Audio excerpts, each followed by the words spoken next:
That I have to bring manufacturing back to the United States, but also the misleading comments of Donald Trump when it comes to American workers. And tonight he's going to have an audience of a select few, and he's not going to have any tough questions. You debate me, you've got the tough questions. And there's some very important issues that we have to address as a nation that Donald Trump is trying to take us down the wrong path.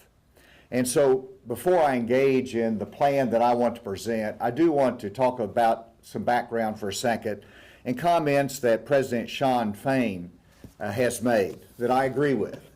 He said, quote, "We can't keep electing billionaires that don't have any understanding what it is like to live paycheck to paycheck and struggle to get by and expecting them to solve the problems of the working class," end quote. Well, Sean, I agree with you. It's time to have new leadership and people that understand those that are working and living from paycheck. I agree, and everyone knows a little bit about my background, but what they might not know are my deepest roots are in the factories and industries here in this country. I've worked in factories that produce and build.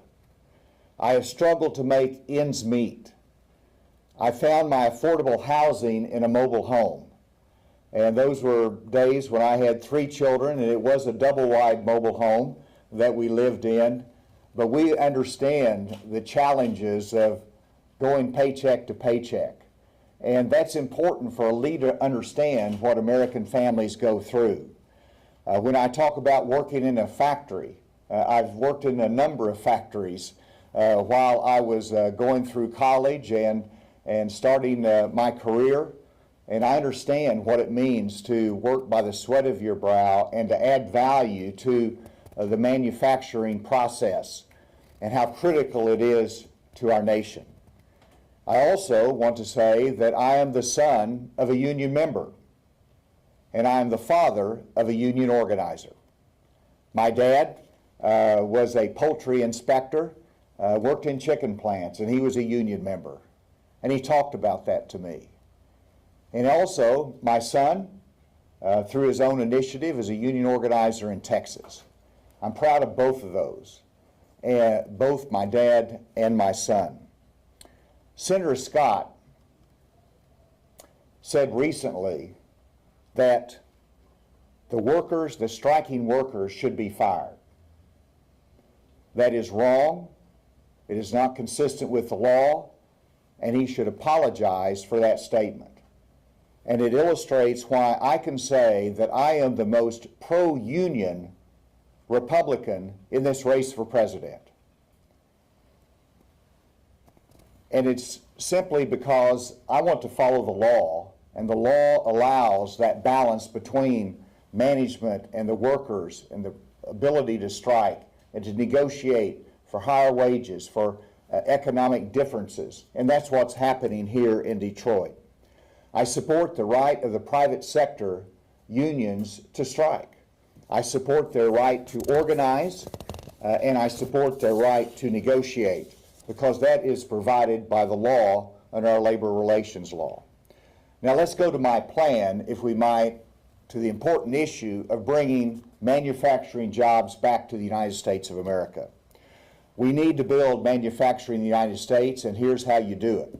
First, you have to slow down the Biden top-down push for electric vehicles with arbitrary timelines that he has pushed industry to meet. Let me emphasize that electric vehicles are a part of our future. They're a part of our manufacturing future. I have led the effort for electric charging stations and manufacturing of electric vehicles in Arkansas. We have those electric vehicle manufacturers in our state, and it's an option that is important for consumers who want an electric vehicle. They should have the ability to obtain that. So I support the electric vehicle industry, the choice, incentives, not mandates and pushing from Washington, D.C. on artificial timelines. Donald Trump has said this. He has said that the United States will lose to China in the making of electric vehicles. He is wrong. What he has said is an insult to the American workers and American ingenuity. We will win this competition against China. But our workers and our manufacturers need more time. The goal of 50% of new vehicles sold being electric vehicles by 2030 gives a false narrative of what the consumers want and what they need and what our manufacturers can do. And that false narrative has created an imbalance in the environment here in the automobile manufacturing industry. And now we see EPA pushing even more to double down on the time requirements with new rules that would accelerate the transition to electric vehicles even more. This is wrong for the economy, it is wrong for the consumer, and it is wrong for the union worker in Detroit. Today, I'm announcing my support for extending those timelines to make sure the automobile industry can adjust and that we do not lose our competitive advantage. The second part of my plan for increasing manufacturing in the United States is in terms of fair trade agreements. I will negotiate as president fair trade agreements that benefit our economy and benefit the American worker and will not provoke trade wars that cost us American jobs. What Donald Trump has proposed will hurt our global trade and will hurt American workers. Trump promises a 10% tariff across the board to our trading partners. He wants to create a trade wall around the United States of America, a ring around us. Let me tell you, that would be the most significant harm that could be done to the American worker. This is the kind of tariffs that was proposed and enacted prior to the Great Depression that cost thousands of people their jobs and their ability to make a living. I would love to debate Donald Trump on the issue of his plan for 10% tariffs across the board to our trading partners and the harm that it would cause. It would lead to economic disaster for the United States.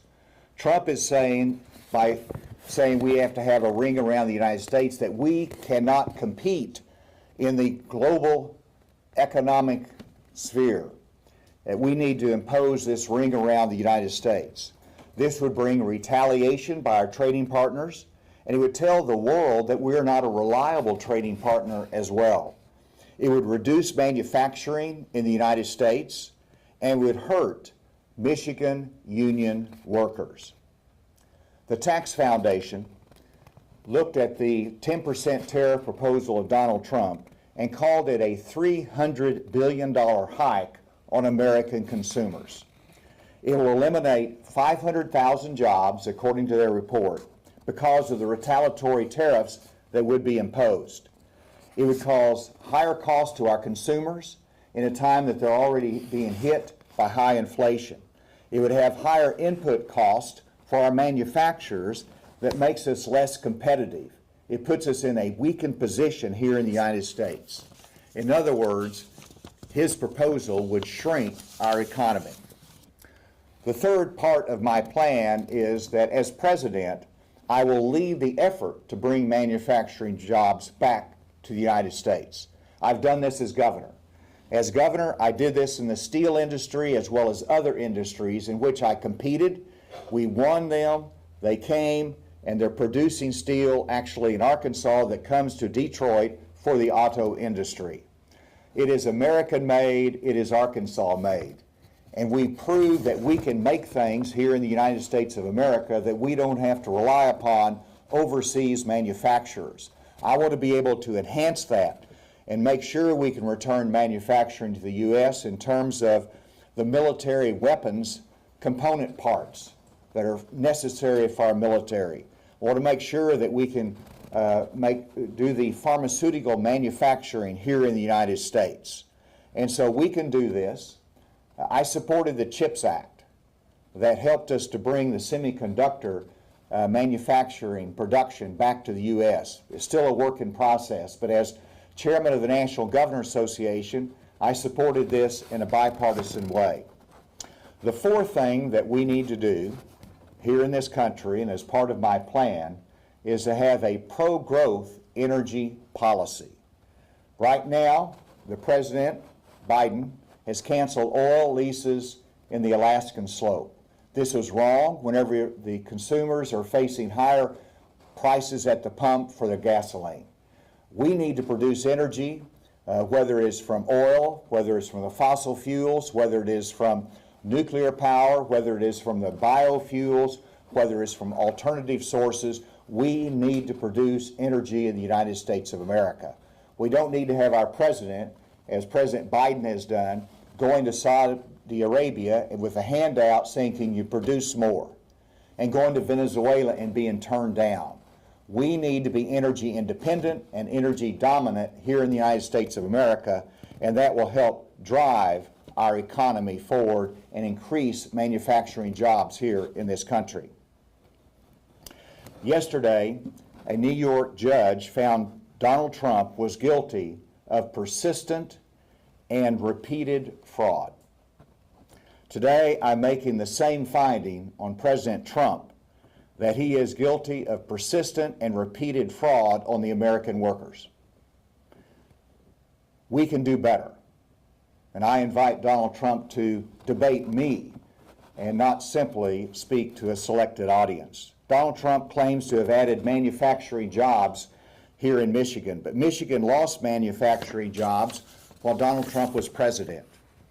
Even before the pandemic, 10,000 jobs were lost in the manufacturing sector here in Michigan under Donald Trump. Trump is in town tonight, and he will mislead our workers just like he misled bankers in New York. Finally, there's a debate, as I mentioned, in California, and I hope some of these issues will be discussed there and questions asked of the candidates. First, do you support Donald Trump's 10% tariff or ring around the United States? I say no to that. It is the wrong policy. It is wrong for the American worker. And secondly, do you support our collective bargaining laws? It should be a simple question, but I think it's an important answer for everyone to say that I support the collective bargaining laws that give our workers the ability to negotiate if they have a union contract and to strike under the law as they deem appropriate and necessary. Thank you, and with that, I'll take any questions. Yes, ma'am. I'm Annie Snaps with the Detroit News, and you were talking about, in regards to EVs, how you'd like to slow down the timeline of kind of the transition to EVs. But do you think ultimately there should be a 100% transition to EVs? And similarly, do you think there should be a 100% transition ultimately to renewable energy generally? Or do you think not? No is a short answer, particularly in reference to electric vehicles, because we don't have the technologies for the batteries. We don't have them equipped to, you're talking about transportation or passenger vehicles perhaps. No, this has to be a gradual transition, and that the final determination should be up to the consumers. You know, we can have incentive programs, and we can have development of technologies, but we haven't done it yet. And so until we get that right, that ultimate mandate of a 100% transition should not be factored in. Yes. Governor, I'm interested in light of the second GOP debate, how you plan to shift your campaign strategy. What changed between now and Thanksgiving to get you to that 4% threshold? Well, you got to think of it as a bye week in the NFL. You don't play every weekend. You don't necessarily participate in every debate. And so there'll be another debate that will be coming up down the road, and I certainly hope to participate in that. I've set as a goal to make sure that we have 4% in the polls by Thanksgiving, and in the either national polls or early states. So we've set our interior requirements and goals to meet, and I expect to be able to do that through my campaigning in Iowa, New Hampshire, some of the early states. This is still a retail political environment, and if I'm not in the debate today, I'll be in Iowa taking it straight to the voters, just like I'm doing here as well. Is there a specific strategy shift in terms of states you're visiting or anything that you're doing right now to get to that 4% polling? Well, it's all about the early states, but whenever you're looking at national polling, it is important to be here in Michigan. And we also have to prepare for Super Tuesday, March 5th, and those states. So the early states come quickly, and so you have to be prepared not just to do well in those, but also to make sure that you can move forward in the campaign in those early states. That's a challenge for money, for exposure, for polling data that's accurate, and so we're working on all of those and to enhance our ability to compete. Yes. At the top of your remarks, you said you wanted to debate Trump. You criticized him for skipping the debate and coming here to Detroit. But even if he attended, you would not be able to debate him because you did not make the debate stage. What do you say to those who say that's a sign you have no momentum and that you should drop out? Well, I mean, it's a fair concern, but again, we've set our own internal criteria to be at 4%. So I've said that, and I want the American people to help us to get there. So it's all about the American voters. And whenever you look at the polling numbers, we're right in the mix. It's just that Donald Trump is very, very high. And so Donald Trump's not participating in this debate. He can debate me anytime. So I welcome that. He could be here. So these are important issues to discuss, whether it's in the broad debate or more narrow debate. A follow-up to that.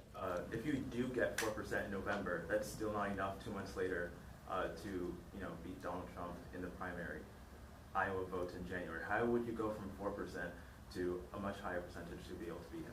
Well, the answer is that in Iowa, you're not going to see the voters move quickly. They're late deciders. And really the same thing is true in New Hampshire. And so it is wide open. But 4% shows progress, and it will show that we're passing others as well. And so that is the standard that will be for the third debate is 4%. So I thought that was a reasonable standard to make. And that's the goal that I have. If I don't make that, we'll reevaluate where we are. But right now, those are achievable objectives. And your specific question as to what happens between November and January, that's whenever the decisions are really made in those early states because they think about it. We're going to be covering all the counties there. We're going to be meeting with farmers. We're going to be meeting with factory workers and making our case one-on-one and in small groups. To clarify a point you made there, if you don't make 4% in November, you don't make that debate stage, would you be considering dropping out? Sure. I mean, that's why I'm setting that bar. That's what I need to make. And if I'm not at that point by my deadline, which was Thanksgiving, then we'll reconsider where we are. Yes? Yeah, yes. Yes, I have one more question.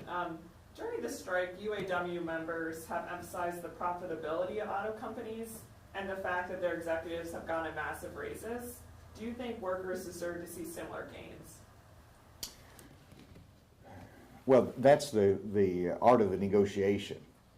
I mean, that's what's at stake here. And I certainly have concerns about the level of raises that have been given to the high-level executives. But I look at the union demands, and I agree with some of those, and I disagree with some. And so it's important to let the parties negotiate. I've talked about Donald Trump a lot. President Biden came here, but that's very unusual, and there's a reason it's unusual for a president to get in the middle of a strike, because that tilts the balance of negotiation between the parties on a contractual dispute. And so, I think the appropriate position for leaders is let the process work. Let the company negotiate with management, negotiate with the laborers, and they're going to have an outcome on that. But sure, there's things I agree with, things I disagree with on both sides. Yes? You've been clearly fairly critical of the former president. He, in early states, Iowa, New Hampshire, is only continuing to kind of increase his base and his support in the polls. How do you plan to thread that needle of a candidate to win the GOP primary is going to have to take some of that MAGA base with them? How do you plan to siphon off some of those voters while you continue to criticize the former president? Well, perfect question. And you've got to do it by showcasing your conservative record. I have a very conservative record from Arkansas in lowering taxes and creating jobs and leaving a surplus of $2 billion for my successor. So that conservative record appeals to the current Donald Trump supporters. But you also, as a candidate, have to make your case that there's a better way. And I want them to think about what Donald Trump's economic policy is. And it's wrong. I mean, the protective ring around the United States is wrong for the American worker. It's not traditional Republican dogma. It's not our ideas. It's not our principles. But it's also about, he's not just isolating us economically, he's isolating us from the rest of the world in terms of not wanting to support Ukraine and giving Russia what they want. So I'm making that case, but I also believe that case that I make appeals to Republican voters. And we've got to do it in a winsome way. We've got to do it by showcasing that we're going to be the fighter for them that they want, and that's one of the reasons they like Donald Trump, and you got to showcase that you can do that as well. And I just do want to clarify, if in November you're not at 4% on Thanksgiving, you, in 2 certified national polls, you will be dropping out or you'll reconsider? It's 4% in 4%. early state Sorry. polls or a national poll. Correct. And obviously, yes, I will reconsider at that point. And that's an indication that I don't have enough time to make up the difference. So we'll see where we are then. Let's talk about union voters. Union voters are critical here in Michigan across the Rust Belt. A two-parter. You talked about Tim Scott's comments. You're fired, or you strike, you're fired. Nikki Haley, she says she bragged saying that she's a union buster. Why do you think your pro-union stance is better politics than theirs? And the second part is, you said you're the most pro-union Republican in the race.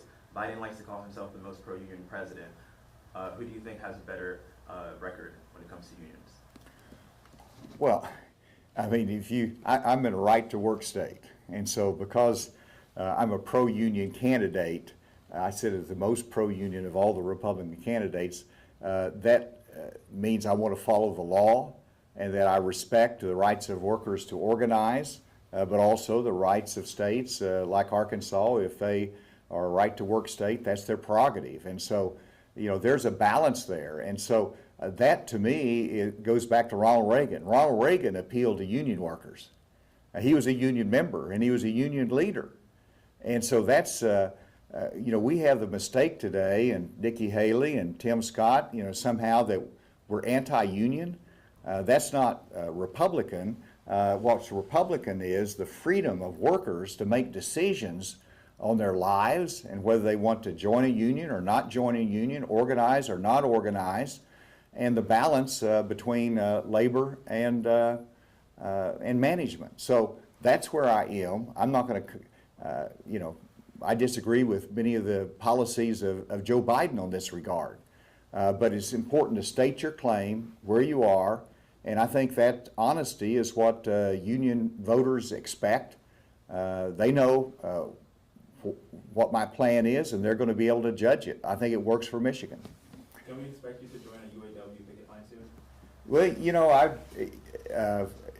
the answer is no, although I would love to be invited. And the reason, again, is this is their fight, and this is the negotiation that they're going in. And so I don't think President Biden should have been there, because there's a reason the presidents don't do that. That's a heavy hand tilting the scales. But I'm here today expressing my support for the right of the workers to strike and the importance of slowing down what they need, which is on the EV manufacturing, so industry has a chance to adjust.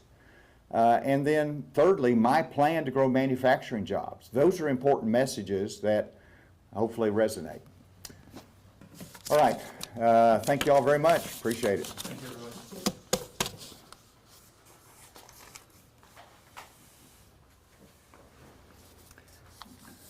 And then just for background for everybody, we did reach out to the manufacturers in the UAW for private briefings, and we didn't hear back. Thank you, sir. You need, But I just wanted to the introduce manufacturer. I used to the work big with three Jake companies? Trailer. Okay. Yeah, Bentonville, Fayetteville. My dad coached at the University of And then Arkansas you're for a back, couple of years. and then He was the actually made associate coach contact for with Mexico. the He was in the communications Chattanooga from the area, Yeah. so don't judge him too much. Running back. Oh, okay, all right, thank you. So I was in college. I went to school at A&M, so I was